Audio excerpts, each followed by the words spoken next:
There's a push in Washington to bridge the gap between agriculture and the MAHA movement.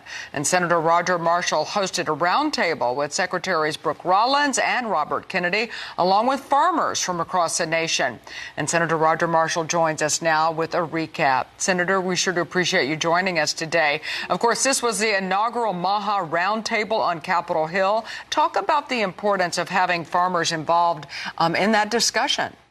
Right, Tammy. So it's great to be with you and to talk to some of your listeners, just to share some really, really great news for American agriculture. Certainly an honor of my lifetime to be in the same room, sitting side by side, Secretary Rollins and Secretary Kennedy, and then 10 very, very, very important farmers that are modern day patriots that are out there. They're the early adapters on regenerative agriculture. We had a couple organic farmers there as well to share their story. Look, what we believe is that healthy soil leads to healthy food, leads to healthy people. And that's what the Make America Healthy movement is. Again, you know, I grew up in agriculture, delivered a baby a day for some 25 years, so I know something about nutrition. So I'm trying to bring the American farmers, ranchers together with this MAHA movement. And look, our customers are driving this.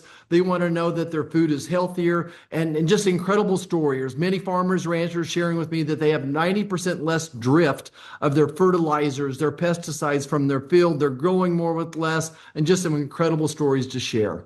Absolutely, and just such an incredible honor to have those farmers be at the table with Secretary Kennedy and talk about what they're doing and have been doing, especially when it talks about things that in soil health, because that was important to him, wasn't it?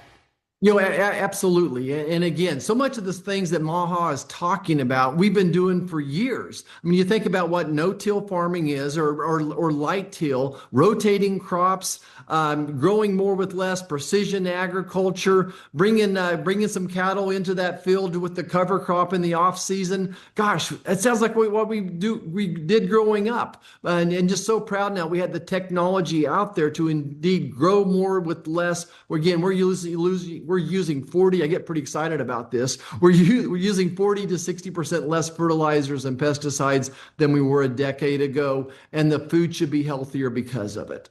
What was the reaction from Secretary Kennedy? You know, he's actually such a warm person, and he said, gosh, I wish I could spend an hour with each one of these producers because they all have such an incredible story to share. And that's what I much want to encourage your listeners. We need to share our story.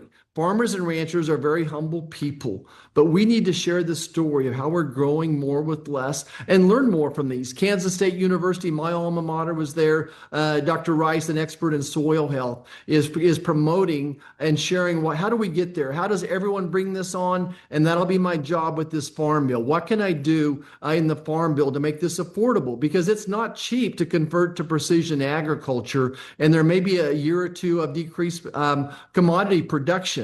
But it's going to be healthier food, and at the end of the day, the production will increase. Right, and that transition can be made. So let's talk about next steps. And you're talking about Farm Bill, that's one thing. But as we continue to connect agriculture with the healthy America, how do you take what was discussed in that room yesterday out to America and to our growers and producers and consumers?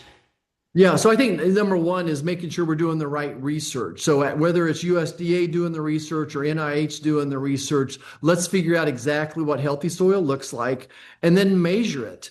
And then describe these best practices. And what we hope to do through legislation, rather than relying just on NRCS officers, we're helping that those local co-ops, agronomists, or the county extension agencies can kind of start preaching this message, just like we went through building terraces in the 1950s and 60s to stop soil erosion. I think there'll be this transformation to regenerative agriculture to make our foods healthier again.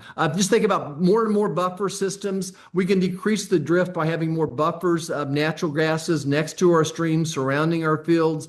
If we end up using less water, let's set up a CRP program for water conservation, if you will.